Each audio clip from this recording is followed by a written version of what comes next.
Hola nuevamente, te doy la bienvenida a nuestra novena clase. Ya estamos llegando al final del segundo módulo, en el que hemos aprendido a gestionar los retos legales más importantes cuando se nos creció el bebé y está en una fase de consolidación nuestra startup. Ahora, cuando va creciendo la compañía y cada vez hay más stakeholders internos, es relevante que hablemos del gobierno corporativo. Y lo primero que hay que entender es que el gobierno corporativo es un conjunto de procedimientos, documentos, órganos y demás que nos permiten mantener alineados los intereses de la junta directiva, los accionistas y los C-level o gerentes de la compañía que están en la administración, para garantizar que siempre se persiga el objetivo común de que la compañía prospere y los intereses económicos de los accionistas sean protegidos. Resulta que en principio, cuando van creciendo las compañías, puede que no estén alineados los intereses entre la gerencia y la administración y los accionistas. Aquí es cuando surge normalmente el conflicto de agencia, y es cuando, por ejemplo, el gerente, en lugar de favorecer los intereses de la compañía y los accionistas, a la hora de contratar un proveedor que resulta ser la empresa de su hermano, resulta pagándole más de 3 veces lo que debería pagarle en situaciones normales de mercado a otro proveedor. Ahí vemos claramente cómo el interés del administrador está en contraposición del interés de los accionistas y de la compañía. Y para ello entonces es que se han definido los diferentes esquemas de gobierno corporativo para garantizar que ello no ocurra. Si nos referimos a ejemplos de cómo estructurar un buen gobierno corporativo, por lo primero que debemos arrancar es por tener unos estatutos sólidos. Acuérdate por allá en nuestro primer módulo cuando hablábamos de que los estatutos son el contrato entre los socios, son el primer contrato que hace la compañía y el que se hace con los que van a ser los founders. Aquí tendremos que definir entonces, como te lo mencionaba en su momento, cuáles van a ser las mayorías para tomar decisiones, si va a haber mecanismos de exclusión de accionistas, qué órganos de administración vamos a tener, juntas directivas, cómo se eligen, sobre qué deciden, comités, etc. Y luego de los estatutos, uno puede empezar a utilizar otro tipo de documentos como lo son los acuerdos de accionistas, que son documentos privados paralelos a los estatutos, que son públicos y que se pueden leer por cualquier persona en la Cámara de Comercio, en los cuales se pueden regular temas principalmente referidos a la manera en que van a votar los accionistas en la toma de decisiones de la compañía, lo cual vamos a profundizar un poco más adelante. También existen los códigos de buen gobierno, los códigos de ética y transparencia, manuales para gestionar los conflictos de interés, como el que te acababa de comentar. Y en últimas, se crean otros órganos adicionales a los de administración, como las diferentes gerencias, tales como las juntas directivas y los comités.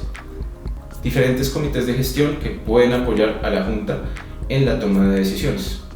Es fundamental, por ejemplo, que para el caso del código o el manual de conflicto de intereses contemos con un comité de conflicto de intereses que se pueda reunir rápidamente en caso de que ocurran estas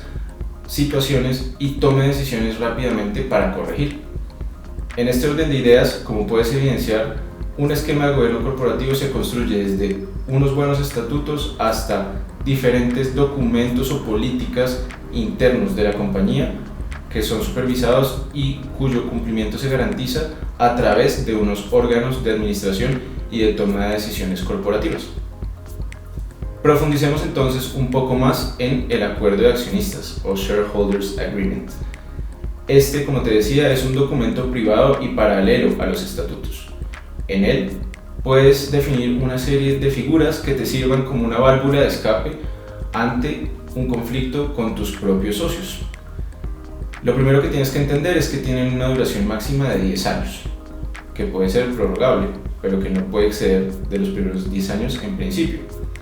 También es un mecanismo que nos permite organizar la forma en que se van a votar ciertas decisiones, por ejemplo, sindicando el voto de los accionistas minoritarios en caso de que sea necesario tomar una decisión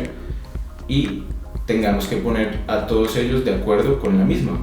También podemos incluir cláusulas de tag along y drag along, que son muy útiles a la hora de concretar ventas de acciones a favor de terceros que quieren adquirir la compañía, por ejemplo, en un escenario de M&A. Imagínate que eres el accionista mayoritario de la compañía y este tercero que va a comprar te dice, te compro todo o nada, y tú tienes algunos accionistas minoritarios que se están oponiendo a la venta. Si tienes una cláusula de drag-along, podrás arrastrarlos contigo a la venta y en los términos económicos que estás cerrando con ese tercero. Pero por el otro lado, si eres el minoritario y lo que está ocurriendo es que el mayoritario está vendiendo la compañía y te está dejando a ti por fuera de la operación para que una nueva persona llegue a tomar control y probablemente te saque a las malas de la compañía, podrás usar la cláusula de tag-along y pegarte a esa venta en las condiciones que está cerrando el mayoritario. También se pueden regular aspectos como qué pasa si uno de los socios se divorcia y la esposa va a entrar a formar parte del cap table. ¿Qué pasa si se muere y sus hijos van a estar ahora dentro de la sociedad? Allí podemos regular maneras de adquirir esas acciones antes de que terceros entren en la compañía, porque también podemos pactar derechos de veto que supongan que uno de los accionistas se oponga a que determinado tercero entre a la compañía, ya que, como sabemos, no es fácil asociarse con alguien y mucho menos con un desconocido. Otro tema relevante en materia de gobierno corporativo es que establezcamos maneras de salir de un socio free rider o vago.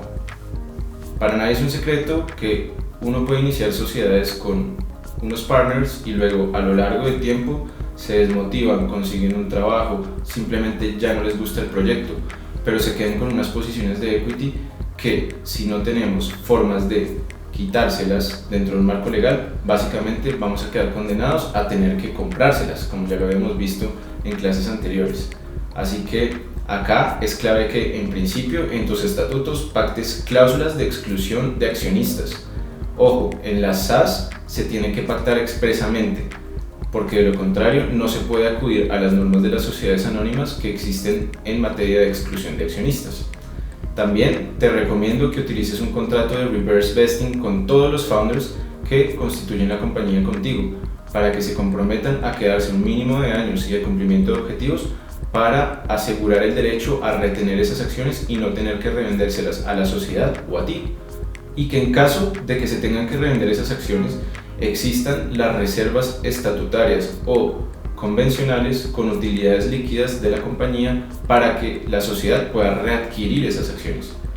Resulta que en Colombia el tema de readquisición de acciones por la propia sociedad está regulado y la única forma de hacerlo es con ese tipo de utilidades líquidas. En caso de que no sea posible, es clave que también pactes en ese contrato de vesting que si la sociedad no readquiere, entonces los demás socios podrán hacerlo y definir a qué valor lo hacen, si a un valor nominal o a un valor de mercado, y la forma de valorar entonces la compañía para comprar dichas acciones. Y todo esto, este contrato de vesting y las cláusulas de exclusión deberían ir acompañadas de un acuerdo de accionistas especialmente diseñado para garantizar que el accionista saliente vote a favor la decisión de la eventual readquisición de acciones en caso de que sea la misma sociedad quien esté comprándolas de vuelta. Por otro lado, para nadie es un secreto que la gran mayoría de las sociedades en Colombia son sociedades cerradas y de familia. Y en este caso surgen un montón de retos muy importantes porque emprender en familia no es fácil. Si ni siquiera es fácil compartir un espacio dentro de la misma casa, ahora imagínate tener una compañía juntos. Y acá te voy a dar algunos tips para que evites que se vaya al carajo el negocio familiar que quieres llevar adelante con tus más cercanos. Lo primero que tienes que hacer es reconocer que esto no le pasa solo a la empresa de tu familia. Hay cifras de Confecámaras que nos dicen que el 51% de las quiebras de empresas familiares se deben a malos manejos derivados de contratación de familiares incompetentes que no están capacitados para llevar adelante las tareas que les han sido encomendadas en un 44%, en un 37% literalmente a peleas familiares que nunca se reconcilian y un 32% a falta de transparencia en la administración de la sociedad. Es por esto que acá también surgen buenas prácticas de gobierno corporativo enfocadas puntualmente en sociedades de familia que pueden funcionar. Lo primero es que se cree como órgano máximo de administración y tomadas de decisiones una asamblea de familia que se reúna mínimo 2 veces al año y que esté encargada de nombrar a quien sería el consejo de familia o la junta directiva en una sociedad común y corriente, y además, digamos que alinear en cierta medida los intereses de la compañía familiar,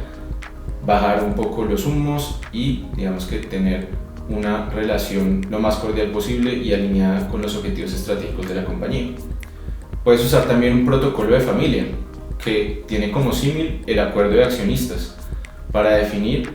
una serie de acuerdos que permitan llevar adelante la actividad de la empresa sin sobreponer los intereses de alguno de los clanes familiares que está conformando la empresa. Muchas de estas compañías familiares también establecen subdivisiones o family offices dedicadas a hacer inversión de los recursos que tienen de los excedentes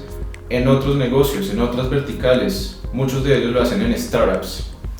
Y también es recomendable crear una serie de comités de educación, de redención de acciones, entre otros, para asegurar un buen gobierno corporativo y una buena relación entre los familiares que están conformando la empresa.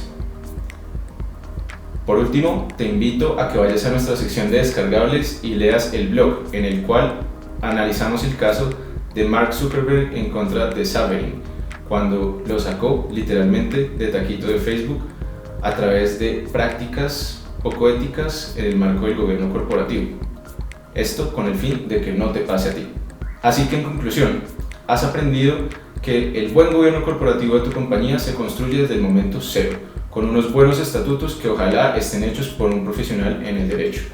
y que luego a lo largo del crecimiento de la compañía es relevante ir incorporando otra serie de documentos, procedimientos y órganos de decisión, como lo son las diferentes políticas corporativas internas, acuerdos de accionistas